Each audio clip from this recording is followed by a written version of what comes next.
నరేంద్ర మోదీ శకానికి విరామం.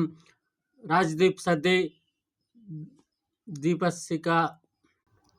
భారతీయ ఓటరు ఇప్పుడు ఘర్షణ కంటే ఏకాగ్ర అభిప్రాయాన్ని, అహంకృత వ్యవహారమయ శైలి కంటే మనస వాచ కర్మ మర్యాదపూర్వక ప్రవర్తన రీతిని, ఏకరూపత కంటే వైవిధ్యాన్ని గట్టిగా కోరుకుంటున్నారు.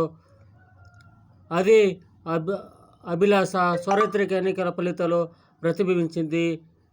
ఈ అసాధారణ ప్రజా తీర్పును గౌరవించింది. ప్రజలకు ఏమి తెలుసు? ప్రజలకు మోసం చేస్తూనే ఉంటారు. ఒకప్పుడు మేలు జరుపుతారు, ఒకప్పుడు మోసం చేస్తారు. ఇది ప్రజల తీర్పు. ప్రజలకు ఏమి తెలుసు? ప్రజలకు తెలుసు అంటే భారతదేశం ఈ విధంగా నష్టంలో ఉంటుందా? ప్రజలకి